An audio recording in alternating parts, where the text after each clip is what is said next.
Assalamualaikum warahmatullahi wabarakatuh. Hai teman-teman semua, bagaimana kabarnya hari ini? Pada kesempatan ini, kami dari kelompok 7 ingin menampilkan materi perkuliahan kita yang berjudul Pengembangan Sistem dan Pengembangan Aplikasi.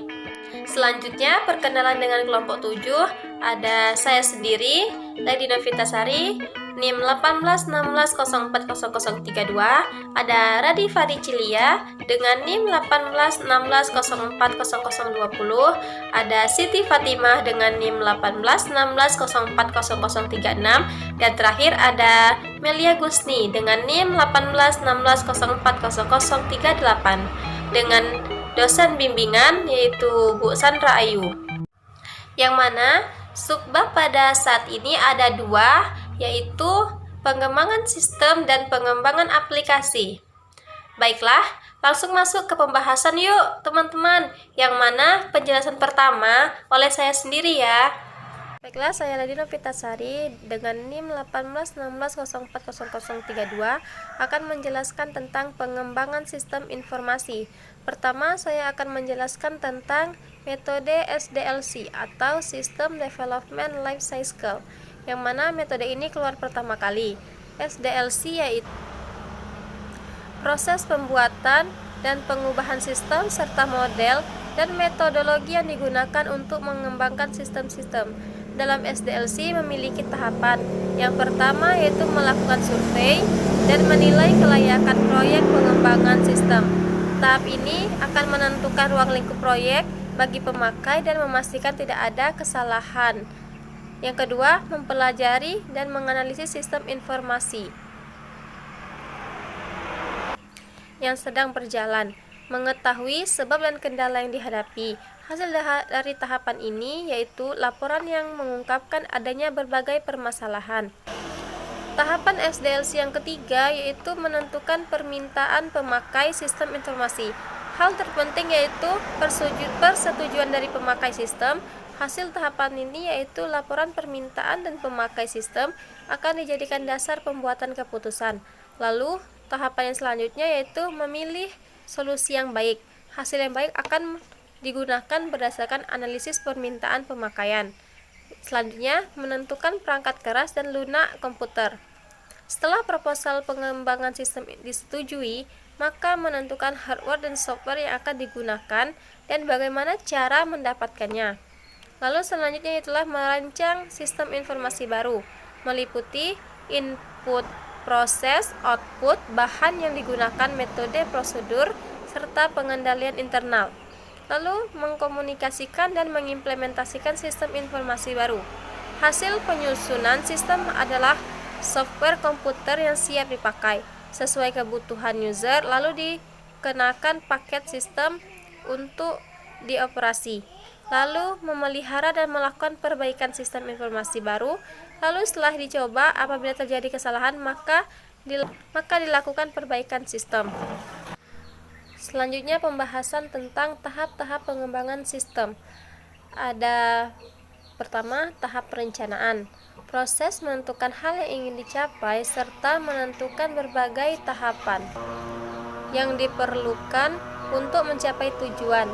Keuntungan suatu proyek itu telah direncanakan secara matang, yaitu yang pertama, ruang lingkup proyek itu dapat ditentukan dengan jelas. Yang kedua, dapat mengidentifikasi atau menghindari hal yang mungkin dapat terjadi kesalahan sehingga dapat dicegah dari awal.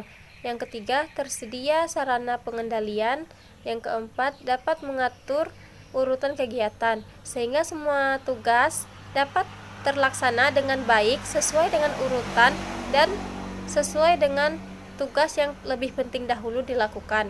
Yang kedua, tahap analisis memiliki dua aspek, yaitu aspek bisnis atau manajemen yang mempelajari karakteristik organisasi yang bersangkutan dan aspek teknologi.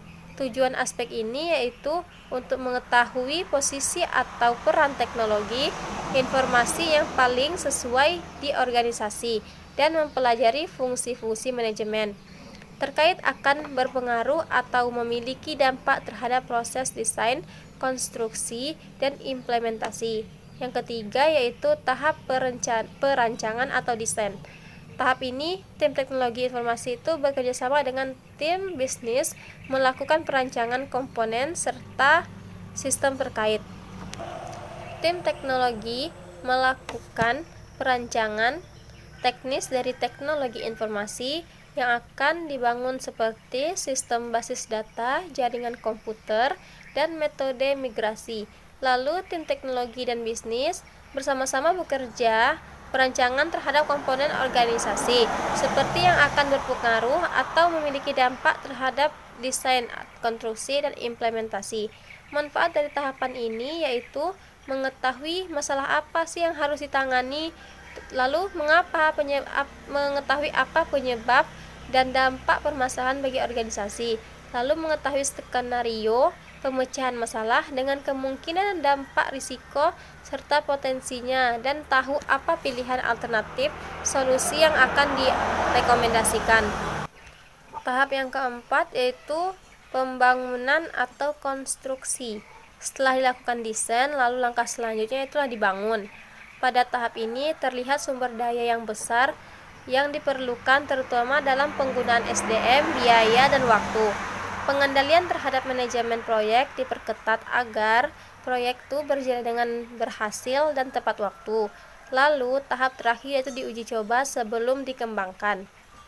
Tahap yang kelima yaitu tahap implementasi, yang mana menerapkan atau melaksanakan sistem yang telah dibuat, lalu memikirkan cara bagaimana sih para pengguna itu dapat menerima sistem baru tersebut dan memeliharanya. Tahapan yang terakhir yaitu tahap pasca implementasi, yaitu membantu perkembangan sistem karena sistem itu selalu mengalami perkembangan dari waktu ke waktu.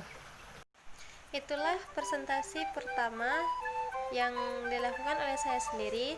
Selanjutnya akan dilanjutkan oleh Siti Fatimah. Enterprise Arsitektur merupakan organisasi yang berisi proses bisnis, data, aplikasi, dan infrastruktur IT yang dirancang dan diterapkan secara terpadu untuk membantu berjalannya kegiatan organisasi dengan lebih efektif dan efisien. Selanjutnya, keuntungan Enterprise Arsitektur. Yang pertama, efisiensi proses bisnis, efisiensi operasional IT, dan meningkatkan ROI dan mengurangi risiko. Selanjutnya tahapan Enterprise Arsitektur Planning. Yang pertama, inisiasi perencanaan.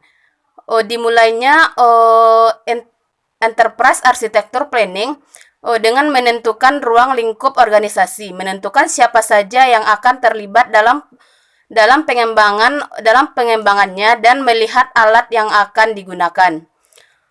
Yang selanjutnya, pemodelan proses bisnis.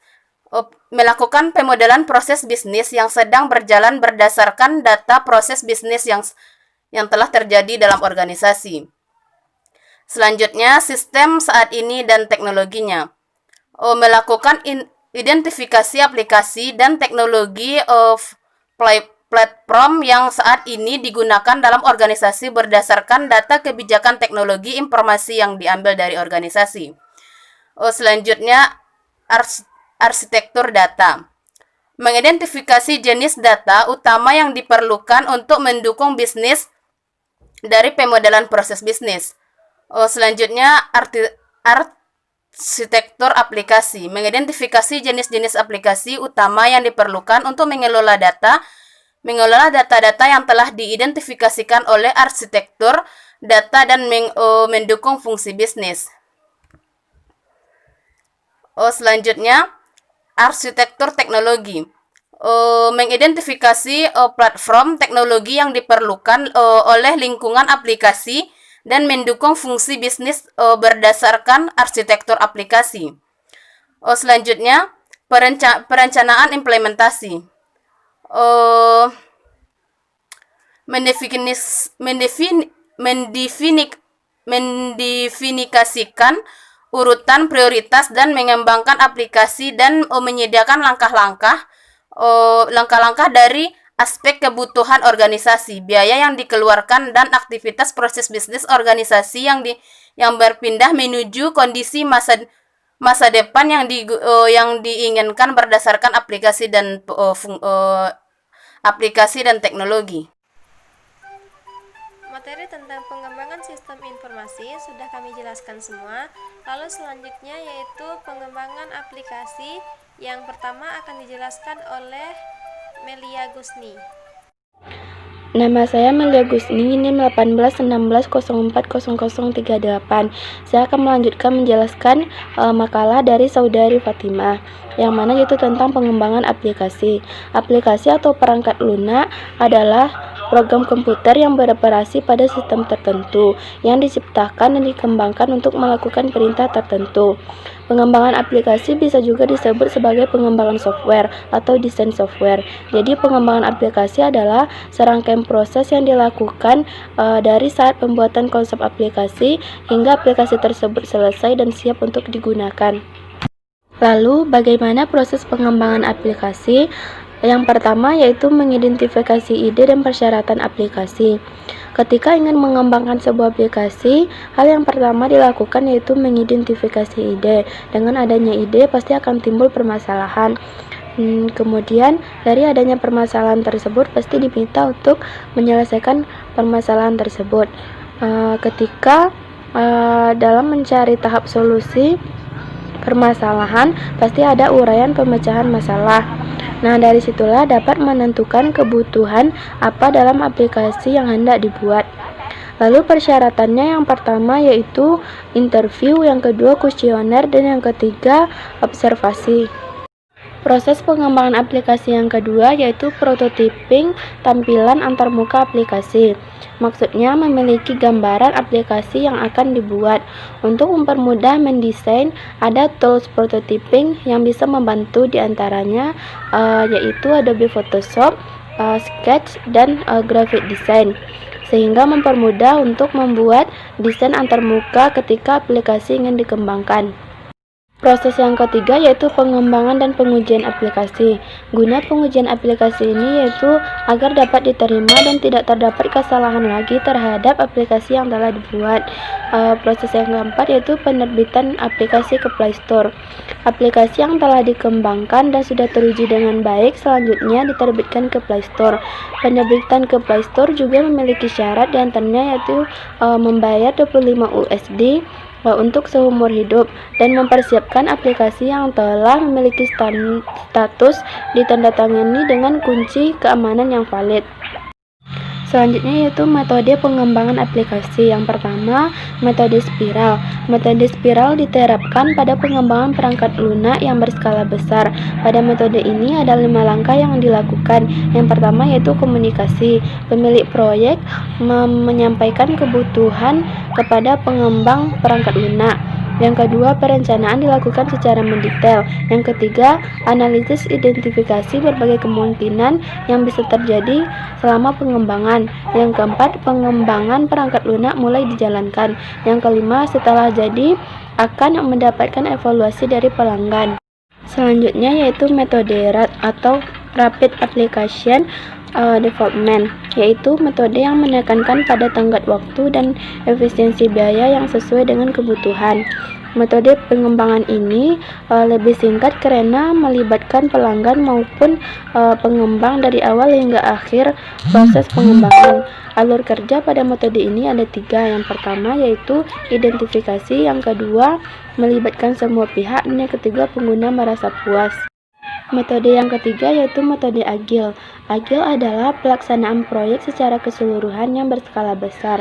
Metode ini cukup modern karena menekankan pada adaptasi. Walaupun demikian, alur kerja agile masih menerapkan pola tradisional yang sistematis, yaitu dari perencanaan, analisis kebutuhan, perancangan, uji coba, implementasi, dan pemeliharaan. Selanjutnya yaitu aplikasi pengembangan aplikasi. Yang pertama yaitu Eclipse, alat pengembangan yang populer pada aplikasi Android dan Java, dan juga tampilan antarmuka aplikasi ini juga mudah digunakan untuk pemula. Aplikasi yang kedua yaitu Xcode, adalah alat pengembangan aplikasi di perangkat mobil berbasis iOS. Bahasa pemrograman yang didukung Xcode terdiri dari Objective-C dan Swift.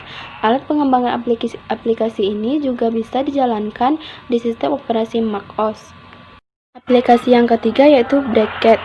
Aplikasi website yang dapat mengembangkan CSS, HTML, dan JavaScript secara langsung, yang mana aplikasi website dapat melihat langsung preview dari kode-kode yang telah dibuat di browser. Selanjutnya akan dijelaskan oleh Radifa Ricilia. Saya akan melanjutkan presentasi makalah yang selanjutnya tentang metode pengujian aplikasi. Terdapat 3 metode pengujian aplikasi. Yang pertama yaitu white box testing, yang kedua black box testing, yang ketiga yaitu gray box testing. Yang pertama yaitu white box testing. Cara pengujiannya yaitu dengan melihat modul untuk meneliti kode-kode program yang ada, apakah dan menganalisis apakah ada kesalahan atau tidak. Jika ada kesalahan, maka baris-baris program, variabel, dan parameter akan dicek satu persatu dan kemudian diperbaiki. Yang kedua yaitu black box testing. Pengujiannya dilakukan untuk menemukan fungsi yang tidak ada atau hilang, kesalahan dalam struktur program, kesalahan kinerja, dan kesalahan dalam tujuan akhir. Yang ketiga yaitu gray box testing, yaitu gabungan antara white box testing dengan black box testing. Gray box testing ini mengambil kelebihan dari keduanya dan mengurangi kekurangan dari keduanya.